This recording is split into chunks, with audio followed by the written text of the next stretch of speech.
The Krillian exodus, the stars looked cold and empty through the viewing window of the command bridge. Admiral Zexthara pressed her six-fingered hand against the transparent metal, watching the distant points of light.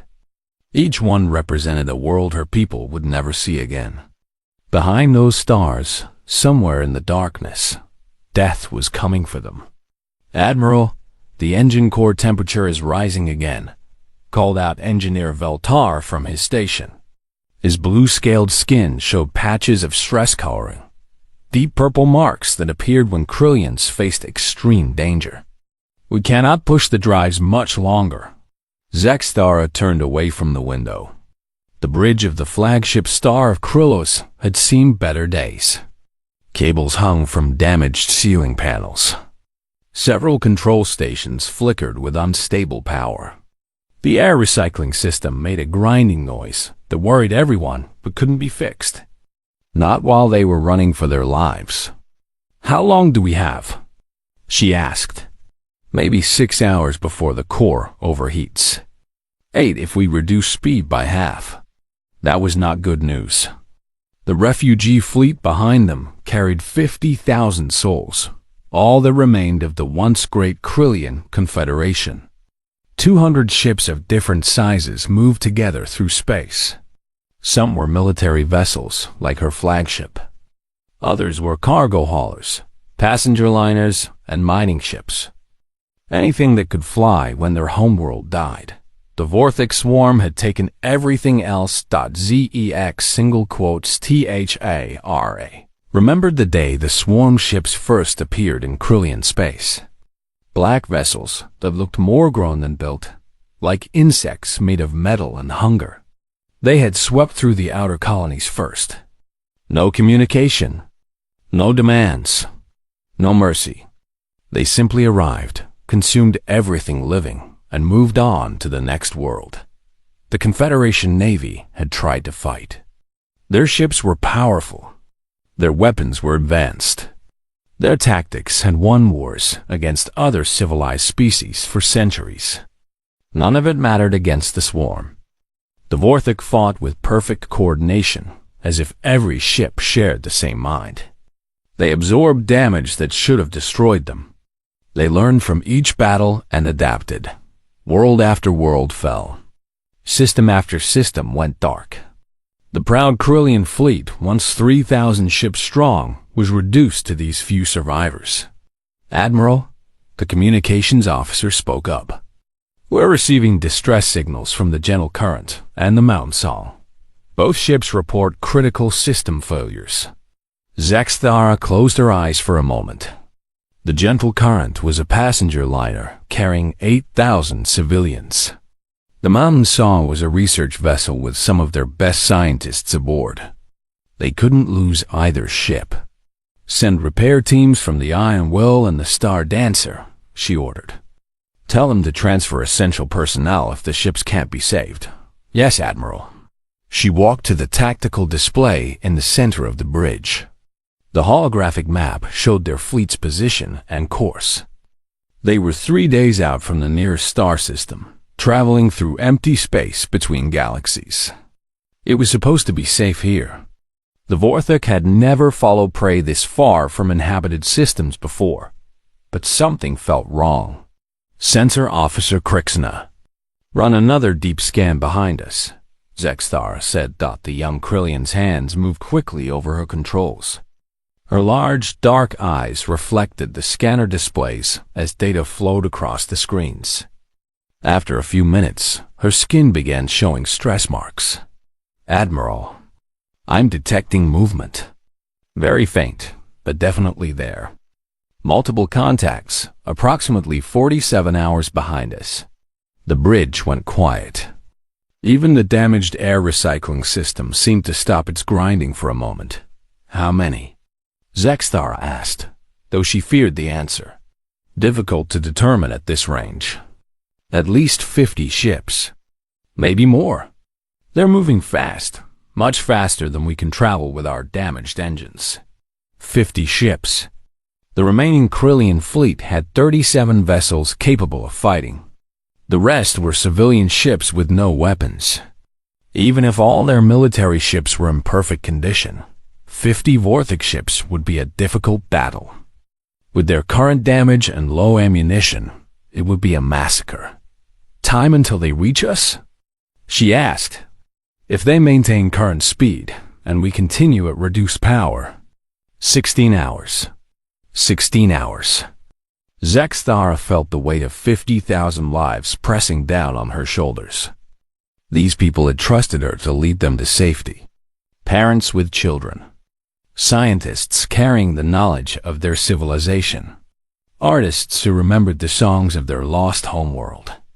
All looking to her for salvation she couldn't provide. Options? She asked her staff. We could scatter the fleet, suggested Commander Rexpol, her tactical officer.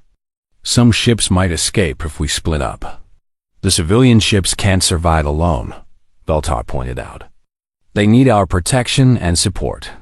We could try to fight them here, Rexpol continued. Use the asteroid field near the edge of this system as cover. Zexthara studied the tactical display. The asteroid field was 3 hours away at their current speed. It would provide some protection, but not nearly enough. The Vorthik had destroyed fleets hiding in asteroid fields before. What about the emergency distress beacon? Asked the communications officer. We could activate it and hope someone responds. Who? Rexpol's scales darkened with despair. Every civilization we know of is either dead or running like us. There's no one left to answer. Zexthara stared at the tactical display, watching the small icons representing their fleet. Such a tiny cluster of lights in the vast darkness of space. The last survivors of a species that had once ruled dozens of star systems. Continue course toward the asteroid field, she decided. Begin preparations for our last stand. All civilian ships should transfer non-essential personnel to the most protected vessels. Military ships will form a defensive screen. Admiral, Krixna called out suddenly. The Vorthik fleet is accelerating. They'll reach us in 12 hours, not 16. 12 hours. Zexthara felt her own stress marks appearing on her skin. In 12 hours, the Vorthik would fall upon them like predators on wounded prey. The last chapter of Krillian history would end in this cold, empty space between the stars. Continue monitoring their approach, she ordered, and activate the emergency beacon. Even if no one can reach us in time, perhaps someone will find our final message and know what happened here. The bridge crew worked in grim silence, preparing for an impossible battle. Outside the viewing window, the stars continued their eternal dance, indifferent to the small tragedy about to unfold in their midst. Somewhere behind them, death approached on dark wings, patient and relentless as always. The unlikely saviors. 10 hours had passed since Admiral Zexthara gave the order to prepare for their final battle. The Krillian refugee fleet had reached the asteroid field, but their hopes of finding good defensive positions had been crushed. The asteroids were too small and too scattered to provide meaningful cover. Their damaged ships struggled to maneuver between the floating rocks. Vorthik scouts have entered scanner range, reported Sensor Officer Krixna. Her voice was steady, but her hands shook as she worked her controls. First wave consists of 8 ships. Main fleet will arrive in 2 hours. Zexthara stood before the tactical display, watching the red dots that represent approaching death. The Vorthik scouts were fast attack ships, designed to harass and weaken targets before the main force arrived. Even these scouts outnumbered her available fighters. All civilian ships move to the center of the formation, she ordered. Military vessels take defensive positions. Prepare to engage the scouts. The bridge crew moved with practiced efficiency, but Zexthara could see the fear in their movements. They all knew this was the end. The emergency distress beacon had been broadcasting for hours, but no response had come. They were alone in the darkness, facing an enemy that had already destroyed their entire civilization. Admiral, the scouts are beginning their attack run, Commander Rexpol announced. They're targeting the Mountain Song. The research vessel was one of their most valuable ships, carrying scientists and cultural archives. It had no weapons and weak shields. The Vorthok always seemed to know which targets would hurt the most. Iron Will and Star Dancer, intercept those scouts, Zexthara ordered. Protect the Mountain Song at all costs. On the tactical display, she watched her two remaining cruisers change course toward the attacking Vorthok. The enemy scouts moved like living things, flowing around asteroids with impossible grace. Their ships looked wrong, all curves and organic lines, as if they had been grown rather than built. The first exchange of weapons fire lit up the darkness. Blue energy beams from Krillian ships met the strange green plasma of Vorthok weapons. The Iron Will took a direct hit to its port side, and Zexthara saw atmosphere venting from the breach. Iron Will reports damage to their shield generators. The communications officer called out. Tell them to fall back, Zexthara ordered. But she knew it was useless. There was nowhere to retreat to. That was when the impossible happened. Admiral! Crixenes' voice rose with excitement and confusion. New contacts emerging from hyperspace. 12 ships, unknown configuration. Zexthara spun to look at the sensor display. 12 new dots had appeared on the screen, positioned between her fleet and the attacking Vorthok scouts. But these weren't more enemies. The computer was marking them as unknown, not hostile. What species are they? She demanded. Unknown, Admiral. Their ship designs don't match anything in our database. They're broadcasting on standard communication frequencies. Before Zexthara could respond, a voice filled the bridge. It was strange, melodic but firm, speaking in accented but understandable Krillian. This is Captain Sarah Chun of the Terran Colonial Defense Force ship Defiance. We received your distress signal. Are you in need of assistance? The bridge fell silent. Terran? No one had ever heard of a species called Terrans. Zexthara looked at her crew, seeing the same confusion reflected in their faces. This is Admiral Zexthara of the Krillian Confederation, she replied carefully. We are under attack by hostile forces. Our fleet is carrying civilian refugees. Copy that, Admiral. We see the attacking vessels. Please maintain your current position while we deal with the immediate threat. Zexthara felt a flash of anger. Captain Chun, you don't understand. Those are Vorthok ships. They've destroyed our entire civilization. 8 scout ships might not seem like much, but... Understood, Admiral. The human captain interrupted calmly. We've got this. Defiance to all ships. Engage hostile scouts. Protect the refugee fleet. On the tactical display, the 12 unknown ships, these Terran vessels, moved toward the Vorthok scouts. Their ships looked primitive compared to Krillian or Vorthok technology. Angular and blocky, like metal boxes with engines attached. But they moved with startling coordination, spreading into attack formation with military precision. Admiral, the Terran ships are engaging the scouts, Rexpol reported with disbelief in his voice. Zexthara watched in amazement as the human ships opened fire. Their weapons were kinetic, actual projectiles rather than energy beams. It seemed like ancient technology, but the projectiles moved incredibly fast and hit with devastating accuracy. The first Vorthok scout took 3 hits to its central hull and exploded in a ball of green fire. The second scout tried to evade, but 2 human ships had predicted its movement. They fired from opposite directions, catching the alien vessel in a deadly crossfire. This is impossible, breathed Engineer Veldar. Those ships are half the size of Vorthok scouts. Their weapons look primitive. How are they winning? Zexthara had no answer. She watched as the human fleet systematically destroyed the Vorthok scouts with tactics she'd never seen before. They used the asteroid field like a three-dimensional chessboard, bouncing projectiles off rocks to hit targets from unexpected angles. When one human ship was damaged, two others immediately moved to protect it while it retreated down in less than 20 minutes. All 8 Vortex scouts were destroyed.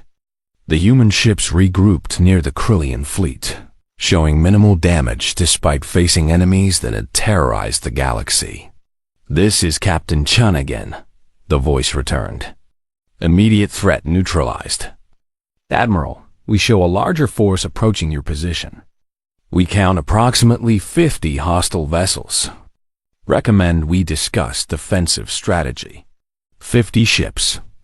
These humans had just destroyed 8 Vortex scouts, and now they were talking about fighting 50 more as if it were a reasonable possibility. "Captain Chun," Zexthora said slowly, "you don't understand what you're facing. The Vortex swarm has destroyed dozens of civilizations. 50 of their ships could destroy 100 of ours. You should retreat while you still can." There was a pause before the human captain replied. When she spoke again, Zexthara detected something in her voice that she recognized. The sound of someone who had faced impossible odds before and refused to back down. "Admiral, we appreciate the warning, but we didn't come all this way just to run when things got difficult. Besides, 50 ships doesn't sound too bad. We faced worse odds." "Worse odds?" Zexthara could barely believe what she was hearing. "What kind of species are you?" "We're human," Captain Chen replied simply. "We're from a planet called Earth, and we have a rule about leaving people behind when they need help. So if you're willing to work with us, we'd like to discuss how we're going to get your people out of here safely." Zexthara looked around her bridge. Her crew stared back at her with expressions of hope she hadn't seen in months. These humans, these unknown Terrans, had just offered to stand between 50,000 refugees and the most dangerous force in the galaxy. It was insane. It was impossible. But as she watched the small, blocky human ships maintaining formation around her fleet, Admiral Zexthara realized that sometimes insane and impossible were the only options left. "Captain Chun," she said, "we accept your assistance. What do you need from us?" Impossible tactics. The main Vorthok fleet emerged from hyperspace like a dark storm breaking over the asteroid field. 50 ships materialized in perfect formation, their organic hulls gleaming with a wet, living sheen that made them look more like sea creatures than spacecraft. Each vessel was massive. The smallest was twice the size of Admiral Zexthara's flagship. "By the sacred stars," whispered Commander Rexball, as he watched the enemy fleet spread across the tactical display. "I've never seen so many of them in one place." Zexthara felt the familiar chill of absolute terror, but something was different this time. The 12 human ships had positioned themselves in a defensive screen between the refugees and the approaching swarm. Their formation looked wrong by every tactical manual she'd ever studied. But there was something about their positioning that felt intentional. "Captain Chun," she called over the communication link. "The main fleet has arrived. Recommend immediate retreat to hyperspace." "Negative, Admiral," came the calm reply. "We're right where we want to be. All Terran ships, begin Pattern Delta 7. Let's show these bugs how humans fight." On the tactical display, the human ships began moving in a way that defied military logic. Instead of forming a defensive wall or retreating to better positions, they scattered into the asteroid field like leaves in a storm. But as Zexthara watched more closely, she realized their movements weren't random at all. "They're using the asteroids as cover," observed Sensor Officer Krixna. "But that's impossible. The rocks are moving too fast, and the spaces between them are too small for ship navigation." The Vorthok fleet began its attack. Streams of green plasma lanced out from their weapons, searching for targets among the floating rocks. But the human ships seemed to dance between the deadly beams, using their smaller size and incredible maneuverability to avoid destruction. Then the humans began firing back. And Zexthara saw something that made her question everything she knew about space combat. The human ship, Ranger, was being pursued by a Vorthok cruiser through a cluster of asteroids. Instead of running or turning to fight, the human vessel fired its kinetic weapons at a large asteroid directly ahead of its pursuer. The projectiles shattered the rock, sending fragments flying in all directions. The Vorthok ship, traveling too fast to avoid the debris field, slammed into dozens of sharp stone pieces. Its organic armor cracked and atmosphere vented from multiple breaches. Did they just use an asteroid as a weapon? Engineer Veltar asked in amazement, but the humans weren't finished. As the damaged Vorthok cruiser tried to retreat, two other human ships appeared from behind neighboring asteroids. They had been waiting in ambush, using the rock formations to hide their heat signatures. Their concentrated fire crippled the cruiser's engines, leaving it drifting helplessly. Star Dancer to Admiral Zexthara, came a transmission from one of her own ships. Are we seeing this correctly? The humans are winning? Zexthara could hardly believe it herself, but the tactical display didn't lie. 3 Vorthok ships were already destroyed or disabled, while the human fleet remained intact. But how was it possible? Captain Chun, she called out, your tactics are unlike anything in our military databases. How are you accomplishing this? We're improvising, Admiral, Chun replied, and Zexthara could hear weapon fire in the background. Humans are pretty good at making things up as we go along. Plus, we've been fighting in asteroid fields since before we had faster-than-light travel. It's familiar territory. As if to demonstrate her point, the human destroyer Courage executed a maneuver that should have been suicidal. A massive Vorthok dreadnought was bearing down on it, weapons charging for a killing shot. Instead of retreating, the Courage accelerated directly toward the enemy ship. At the last possible second, it fired its maneuvering thrusters and spun sideways, passing under the dreadnought's belly while firing its full weapons load into the larger ship's unarmored underside. The Vorthok dreadnought shuddered as explosions rippled along its hull, but it was far from destroyed. It turned to pursue the Courage, which was now retreating toward a cluster of large asteroids. That human ship is damaged, Rexpol reported. Its port engine is failing. It won't be able to outrun the dreadnought. But once again, the humans surprised them. Instead of trying to escape, the Courage flew directly between 2 massive asteroids, barely fitting through the gap. The much larger Vorthok dreadnought couldn't follow through such a narrow space, but it positioned itself at the exit point, waiting for the human ship to emerge. It was then that Zexthara understood the true brilliance of human tactics. The Courage hadn't been retreating. It had been leading the dreadnought into a trap. As the Vorthok ship waited at the asteroid gap, 3 other human vessels emerged from hiding spots among the rocks. They had surrounded the enemy ship while it was focused on a single target. The concentrated fire from 4 human ships overwhelmed the dreadnought's defenses. Its organic armor bubbled and cracked under the kinetic bombardment. Secondary explosions began tearing through its hull as internal systems failed. Within minutes, the massive ship that could have destroyed half the Krillian fleet was a drifting wreck. Impossible, breathed Veltar. A dreadnought-class vessel destroyed by 4 smaller ships. The mathematics don't support it. Maybe their mathematics are different from ours, Zexthara replied quietly. The battle continued for another hour, but the outcome became increasingly clear.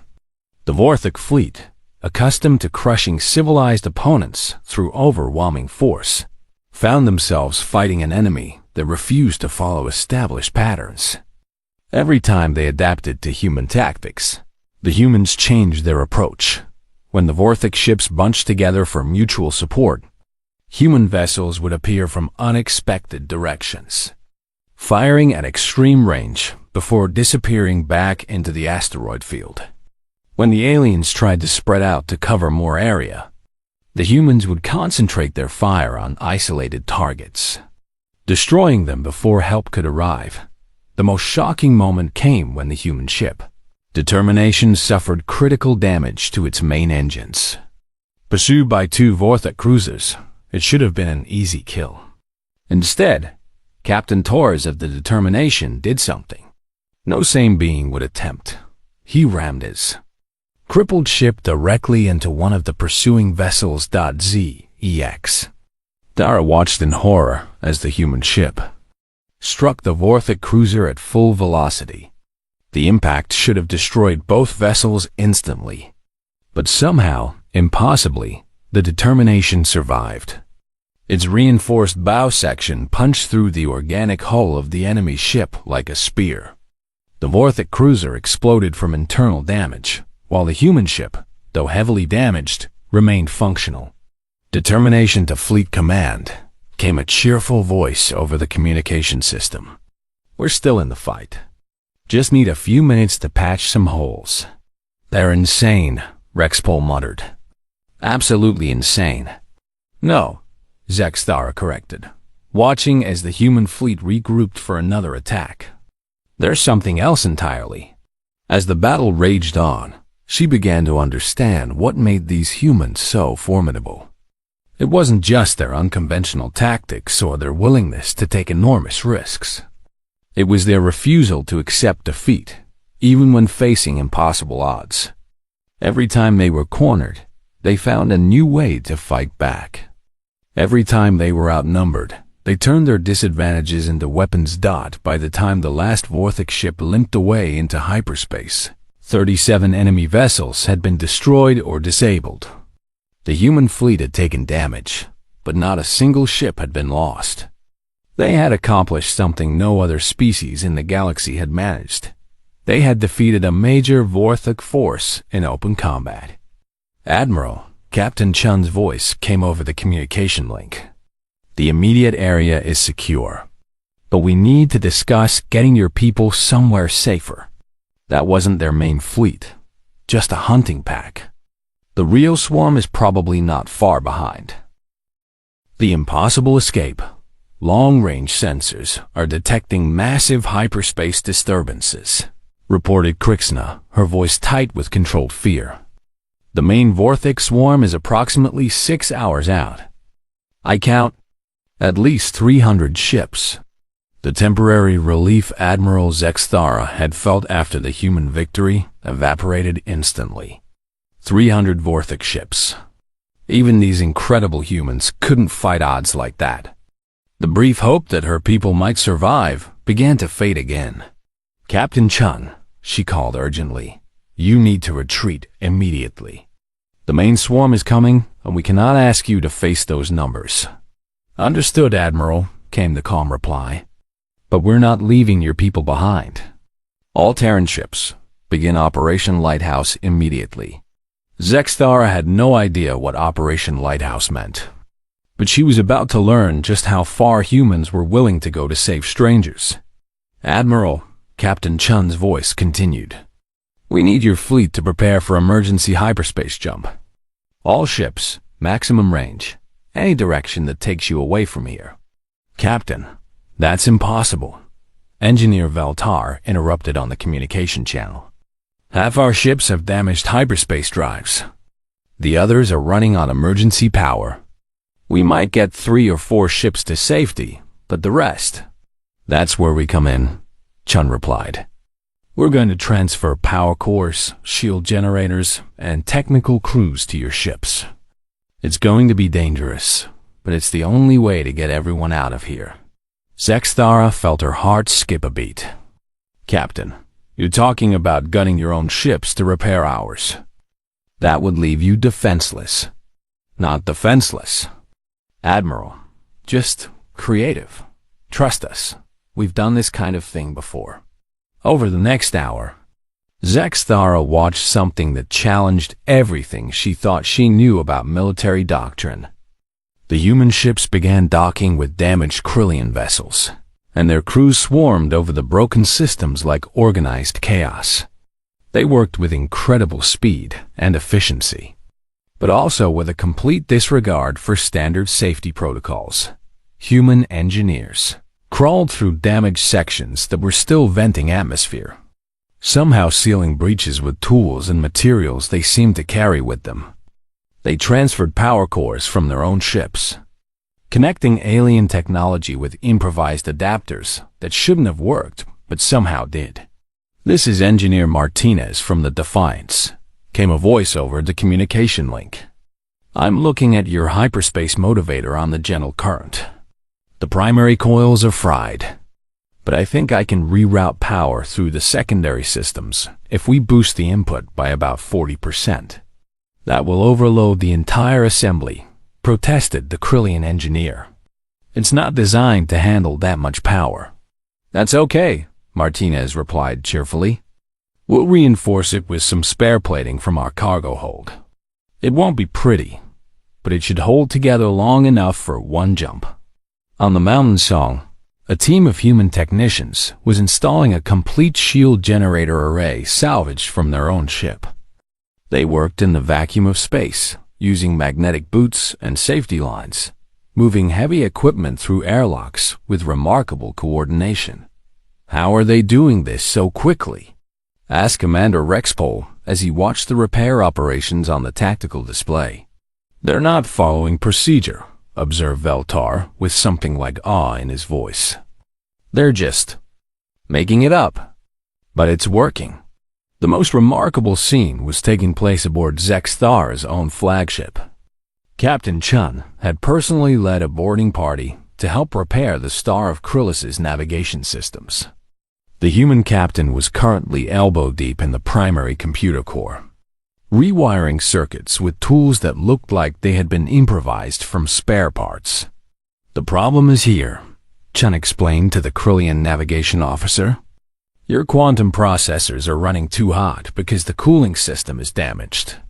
But if we reroute power through these secondary pathways and install these heat sinks from our ship's computer system..." "Captain, those heat sinks aren't designed for our technology," the officer protested. "The connection protocols are completely different." Chun grinned, an expression that Zexthar was beginning to recognize as distinctly human. "That's what universal adapters are for. Plus a little creative rewiring." She pulled out a device that looked like it had been built from random electronic components and began connecting it between the two incompatible systems.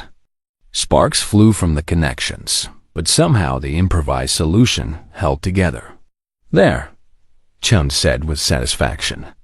"Your navigation computer should be running at about 80% efficiency. Not perfect, but good enough to calculate a hyperspace jump." As the repairs continued, Zexthar began to realize the true scope of what the humans were doing. They weren't just sharing spare parts. They were systematically stripping their own ships to save the Krillian fleet. Power cores, shield generators, computer systems, even crew members were being transferred to ensure the refugee ships could escape.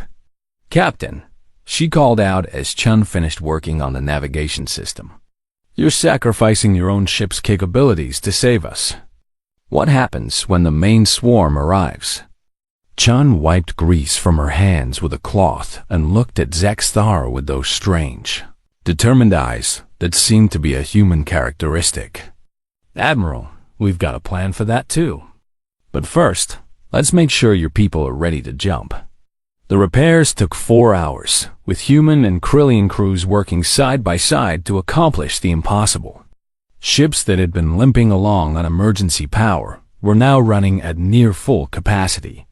Vessels with catastrophic damage had been patched and reinforced with human engineering that defied CONVENTIONL logic, but somehow worked. "All ships report ready for hyperspace jump," announced the communications officer. But even as he spoke, alarms began sounding throughout the fleet. Crixin's voice rose with panic as she read her sensors. "The main swarm has arrived.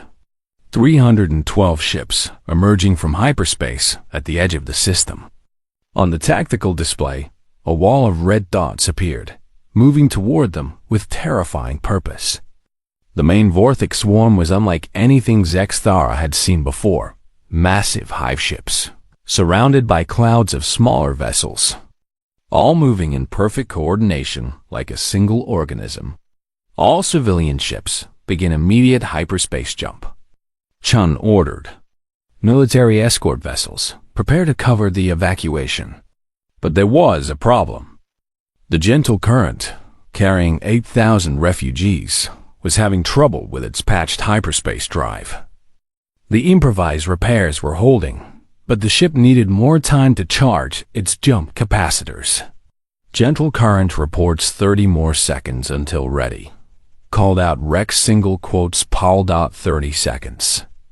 Zexthara watched the approaching swarm and knew they didn't have 30 seconds. The first wave of Vorthak attack ships would reach them in less than 20. That was when the humans did something that would haunt her dreams and inspire her people for generations to come. All Terran ships. Captain Chun's voice rang out over the communication system. Assume defensive formation around the Gentle Current. We hold the line until she jumps. 12 human ships, already weakened by giving away their essential systems, positioned themselves directly between the massive Vorthak swarm and the defenseless refugee ship. It was a gesture so suicidal, so selflessly brave, that for a moment Zexthara couldn't find words to respond. Captain, you can't, she finally managed. There are too many of them. Admiral, Chen replied, and there was something in her voice, a warmth and determination that Zexthara would remember for the rest of her life. This is what humans do. We don't leave people behind. The first Vorthak ships opened fire just as the Gentle Current disappeared into hyperspace. The remaining human fleet, outnumbered 30-1, opened fire on the approaching swarm. New alliances, the impossible happened again. As the massive Vortex swarm closed in on the 12 remaining human ships. Captain Chun's voice cut through the chaos with an order that made no sense to anyone except her crew. All ships, execute Prometheus Protocol. Target the binary star system. Coordinate 7-7 Alpha. Admiral Zexthara looked at her tactical display in confusion. Chen was talking about the twin stars at the center of the system. Two massive, unstable suns locked in a dangerous orbital dance. But they were nowhere near those stars. What could the humans possibly accomplish by targeting them from this distance? Captain, what are you doing? She called out urgently. Something we really hope works, Chen replied. All ships, fire quantum torpedoes on my mark. Targeting the smaller star's magnetic containment field. Quantum torpedoes. Zexthara had heard of such weapons, but had never seen them used. They were theoretical devices that could disrupt the fundamental forces holding matter together. Most civilizations considered them too dangerous to deploy, but the humans, it seemed, had no such reservations. Mark! Chun shouted. 12 ships, spread across thousands of kilometers, fired simultaneously at a target millions of kilometers away. Their torpedoes streaked through space, leaving trails of twisted spacetime in their wake. The weapons were so precise that they all arrived at the target within nanoseconds of each other. For a moment, nothing seemed to happen. The Vorthak swarm continued its advance, now only minutes away from overwhelming the human fleet. Then the smaller of the two stars began to flicker. By the sacred void, whispered Engineer Veltar, watching his instruments. They've destabilized the stellar magnetic field. The star is going to collapse. What followed was a demonstration of cosmic violence that few beings had ever witnessed. The smaller star, its internal forces suddenly disrupted, began imploding at an incredible rate. But because it was locked in orbit with its larger companion, the gravitational effects were catastrophic. Massive stellar material began streaming between the two suns as their gravitational dance became a death spiral. Solar flares erupted from both stars, sending waves of radiation and charged particles throughout the system. Most importantly, the gravitational distortions began affecting hyperspace in the region, making faster-than-light travel impossible. The Vorthik swarm found itself trapped in normal space, unable to pursue the escaped refugee fleet or summon reinforcements. But they were still 300 ships against 12, and they were close enough to attack. All ships, Phase 2, Chen ordered calmly. Remember, we just need to buy time for the gravitational wave to build. What followed was the most impossible battle Zexthara had ever witnessed. The human ships, outnumbered 25-1, began dancing through the Vorthik fleet like predators among prey. They used the stellar radiation and gravitational distortions as weapons, leading enemy ships into solar flare paths and magnetic field disruptions. The Defiance itself took on a Vorthik battleship 3 times its size, using the gravitational field of a nearby moon to slingshot around the enemy vessel while firing at point-blank range. The Ranger led an entire squadron of enemy fighters into a radiation storm, where their organic hulls began breaking down under the intense energy bombardment. But the most incredible sight was the human destroyer, Determination, the same ship that had survived ramming a Vorthik cruiser earlier. With its front section still crumpled from the previous impact, it somehow managed to ram 2 more enemy ships, using the wreckage of the first as an improvised weapon. How are they still fighting? Rexpol asked in amazement. They should all be dead by now. They're buying time, Zexthara realized, understanding the human plan at last. They're waiting for the stellar collapse to reach critical mass. As if responding to her words, the gravitational distortions in the system suddenly intensified.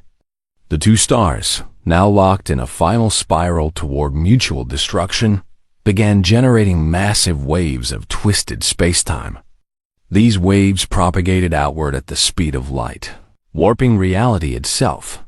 Any ship caught in the expanding field of gravitational chaos would be torn apart by tidal forces. But the waves were predictable. They followed the laws of physics with mathematical precision.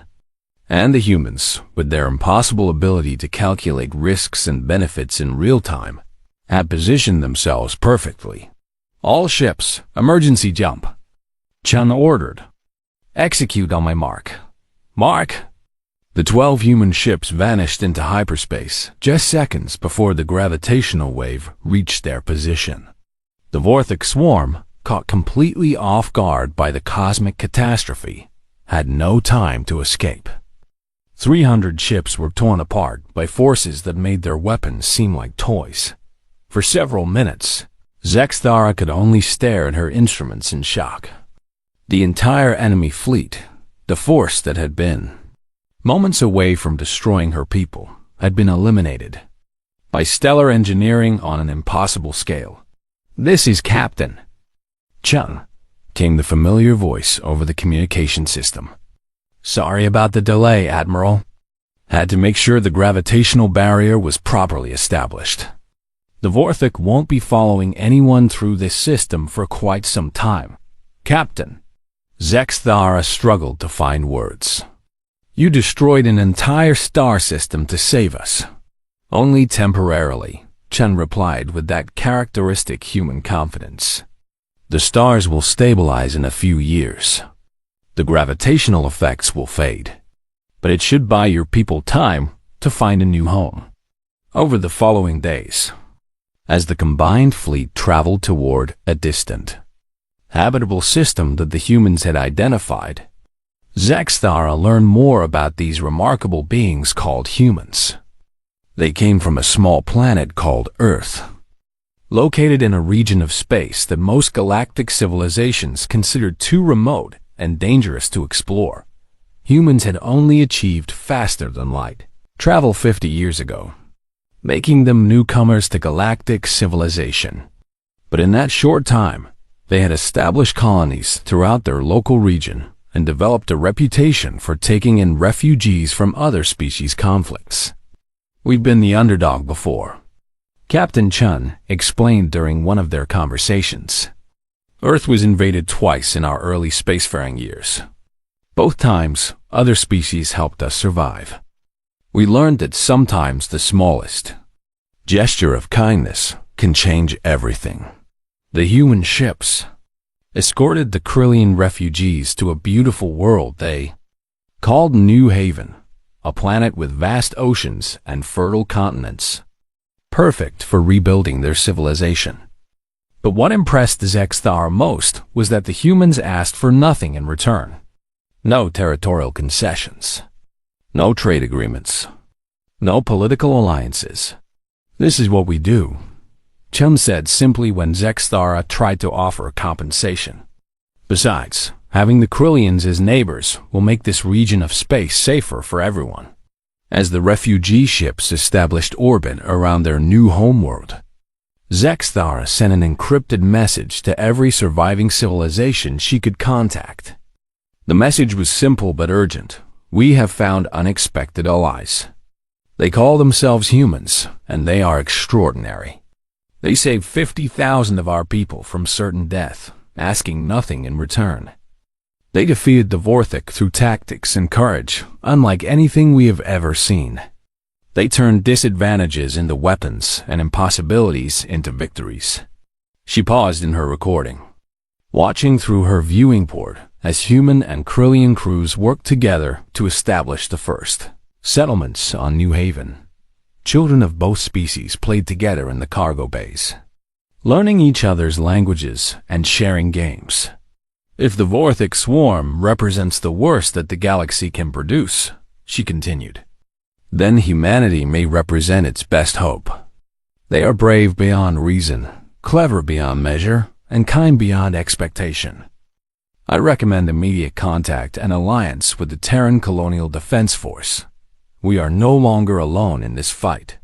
As her message transmitted across the galaxy, carrying news of hope to countless desperate civilizations, Admiral Zexthara reflected on the strange twist of fate that had brought humans into their lives. The Krillian Confederation was gone, but its people would survive and rebuild. And somewhere among the stars, other refugee fleets would receive that message and know that help might be coming. The humans had a saying. Captain Chun had told her, "No one fights alone." As Zexthara watched the first human and Krillian children take their first steps on New Haven soil together, she finally understood what those words truly meant. The galaxy had found its guardians. They were called humans, and they were just getting started.